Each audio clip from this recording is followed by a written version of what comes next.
Welcome to our News 12 Candidate Forum. I'm Maureen Kane. I'll be your moderator today. We've invited all three candidates for Grayson County Sheriff. Howard Day and Tom Watt have accepted.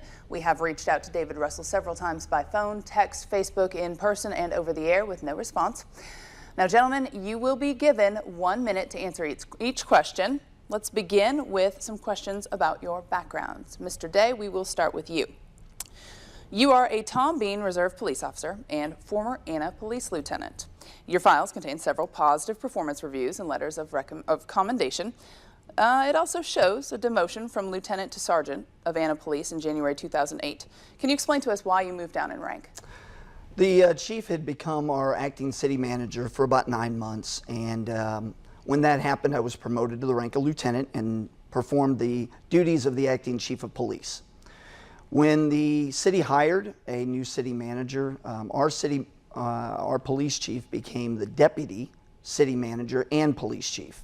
And he made the decision at that time to reduce my rank from lieutenant to sergeant, saying there was no longer the need for a command level position.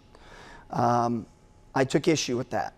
There was nothing in the promotion that ever said it was temporary. This was supposed to be a full-time position and full term, if you will. Unfortunately, the chief made that decision. I think there was some background issues going on, and I took the position that I was given. Okay, and you may have led into this next question. Your file states that you resigned from Anna Police the day that you turned in your resignation, March 25th, 2008. What were the circumstances that led you to resign abruptly? Well, actually, it had started back when the rank changed. I had challenged some of both the mayor, all of them actually, the mayor, the city manager, and the police chief's position on several key issues that I thought were important to our citizens. They involved emergency management, they involved road width in new construction, which prevented our fire trucks from safely making it through the neighborhood. Emergency management training for our officers, a number of different issues that had come up, including the design of a city park that I thought had some safety issues built in. Each time I brought those up, I had feedback that wasn't positive. I was questioning the city leadership on things that I thought were important to our citizens. And I believe that change in rank from lieutenant to sergeant had a lot to do with it, and eventually led to the city manager approaching me one day and just asking if I was still happy there. And the honest answer was no, I was not. Okay. Your record shows that you are not eligible for rehire in Anna. Can you comment on that? Again, that was, just like the demotion, Maureen, that was a complete surprise. I was promoted to lieutenant, full faith and confidence, and when the demotion came along, that was disappointing. The same with this ineligible to rehire box being checked on my form, my state form. Mm-hmm. When I left, it was under mutual agreement. Both the city manager and I agreed that I was no longer happy there. They were not going in a direction I believed was in the best interest of our citizens, and I was no longer happy working there. And I don't believe they were too happy with me challenging some of their positions. So when I left, it was under mutual agreement. A few weeks later, when I received that form, my copy of that form from the state, and that box was checked, again, very disappointed by that decision. All right, Mr. Day, thank you. Let's turn now to Mr. Watt. You are a veteran of the Sherman Police Department, 30+ years, serving 8 of those as chief. Your file also contains letters of commendation, accreditations as well. However, when you were chief in 2010, a female officer in her first probationary year filed suit in district court against the city of Sherman, claiming gender discrimination in her termination. And in 2011, a female city employee also filing suit, this time in federal court, against the city, claiming age and gender discrimination played a role in your firing her.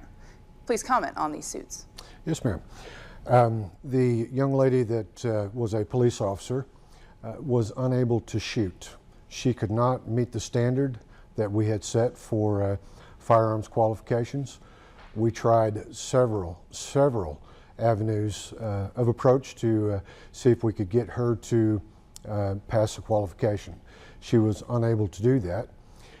Yes, she did file suit, and about 3 or 4 months ago, that suit was dismissed by a judge with no merit. The second one that you're asking about is we had an investigation going on And there was an issue in there that led me to offer the lady the opportunity to resign in lieu of termination. She chose not to, and so I terminated her employment. The funny thing about that is, yes, she was a female. The person that I replaced her with was a female, and I believe an issue that was also brought up in that suit was age discrimination. The lady that I replaced her with was actually older than she was. Okay. And so once that went into... we need to wrap soon. Oh, I'm sorry. And that one was concluded as well. Okay. And as you said, the suits were settled, but in the federal case, the court documents did show that the jury initially found that the plaintiff was fired by the city because of her gender. This is in court documents available online. Your response to that? Once the chief of police makes the stand, and it's a tough stand sometimes, those things go to the attorneys involved. And then, of course, it goes to an organization called TML, Texas Municipal League. They are the risk management pool for a lot of cities in Texas. Once it's turned over to them, the chief of police has no real ability to shape things. He can certainly put his opinion forward. And so when it goes to court, it's turned over to a jury. And we all know what happens when juries become involved. There's absolutely no way to tell what's going to happen. And I'd repeat that the lady I replaced her with was actually older than she was. Okay. How many female officers did you employ or hire while serving as Sherman's police chief? I believe that number would probably be somewhere around 3 or 4.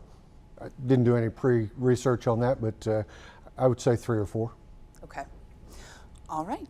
Well, that will conclude our first segment of this candidate forum. Please join us in just a few minutes.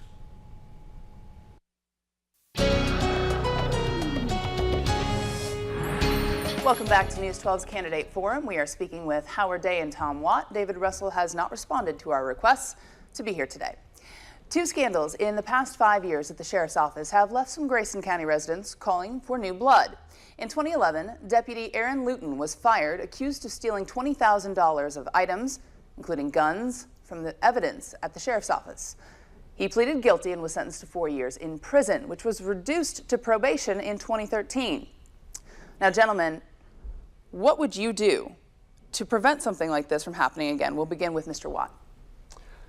Great question. At Sherman PD, we had, I won't say an ironclad system of collecting and preserving evidence, but it was a very robust system as far as security and safety of the evidence goes. So I think the issue at the Grayson County Sheriff's Office was a systemic issue, and I think a total review and evaluation of their system would identify those changes that need to be made.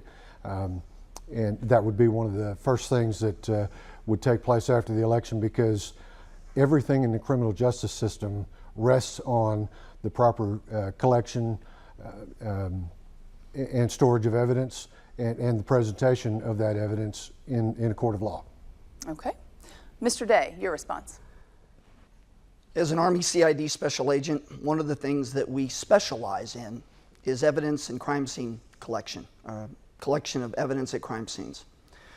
So I'm going to bring that experience, that federal level criminal investigator experience. We have one of the best systems in law enforcement for identifying, tagging, preserving evidence, and holding it for trial. One of the first things we're going to do is look at the policies and procedures that are in place for access to that evidence room. We're going to change the access entry control system, including cameras on the inside and login and passwords for the computers that are inside of that evidence room. Also have some outside experts with the use or with the assistance of the DA's office. Within the first 90 days, I'm going to bring in these outside experts. And with the help of the DA's office, we're going to go through every piece of evidence in that evidence room to make sure that we still are maintaining the chain of custody. Okay, I'm going to have to wrap you there, Mr. Day. Thank you. In 2013, The Texas Commission on Law Enforcement received a complaint about misreporting of training hours at the Grayson County Sheriff's Office. In December 2014, they released their report stating that the Grayson County Sheriff's Office should not be allowed to report training hours. 46 deputies lost over 1,000 training credits. Gentlemen, how would you bring GCSO back into compliance to be able to conduct and to report its own training hours and save taxpayer money? Let's begin with Mr. Watt. The first thing that I would do after the election is meet with the director of TCOL and explain to them my position. I have a very strong background in training. Established the training office at Sherman PD when I was a sergeant and have had a lot of influence on the training program at Sherman PD. We had a similar incident back in the late 80s, early 90s. Sherman PD at that time self-reported to TCOL. And they were quite surprised when we did that. We did our investigation, we found out what the problems were, we took the appropriate action, and then reported to TCOL, and they indicated that they were satisfied with our handling of the situation. That's the major difference between what we did and what's going on with the TCOL issue at the Grayson County Sheriff's Office. Okay. Mr. Day, your response? First thing I'm going to do is sit down and review some individual resumes. I'm looking at bringing a dedicated training director to the Sheriff's Office staff, somebody who can focus primarily on the training and the advanced training that we're going to provide for all of our deputies and jail staff. That individual will be responsible directly to me. They'll keep me up to date on a regular basis so that I understand the status of all employees' training records. We're looking at doing pretty intensive training. So these records are going to become even more comprehensive. So I believe bringing a training director on board, although it may cost a position in the Sheriff's Office, it's worth it. Second thing I'm going to do to make sure it doesn't happen is make sure nobody in my administrative staff had anything to do with that TCOL investigation. Okay. Thank you for answering the question, gentlemen. We will be right back.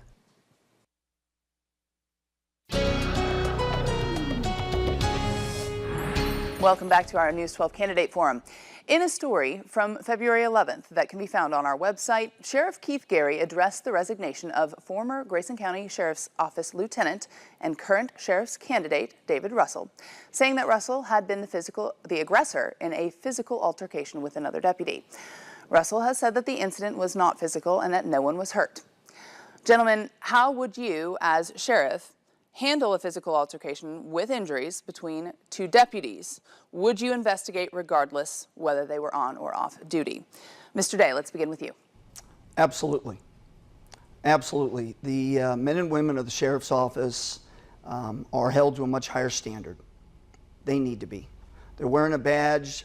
They're allowed to arrest our citizens and use up to and including deadly force in the course of their duties. We should expect nothing less than professionalism from them on or off duty. In this particular situation, absolutely. Whether it was on duty or off duty, in uniform or not. We would have started a professional standards, also known as an internal affairs investigation. We would have looked at both sides of the story and then taken appropriate administrative or disciplinary action. Okay. Mr. Watt, what is your response? Essentially the same. Absolutely. You have to look at that not only from a criminal standpoint, but also from an administrative policy violation standpoint. When you have a situation as serious as that, you have to do the investigation so that there's a baseline of information that can be built upon for whatever comes in the future. And so by not doing that investigation, I think they may have been looking at it in a little bit of a short-sighted manner. I think they should have broadened the scope and had that baseline of information. Okay. Mr. Russell has said on Facebook immediately after that altercation that he resigned to avoid an investigation. Quote, that the Sheriff's Office didn't need any more dramatics. What would you do as sheriff to rehabilitate the image of the Sheriff's Office and to earn back the public's trust? Mr. Day. Well, Maureen, that's part of the reason that I'm running. The local citizens have lost some trust, faith, and confidence in our sheriff's office. And that's unfortunate because there are good men and women, real professional law enforcement officers that work there.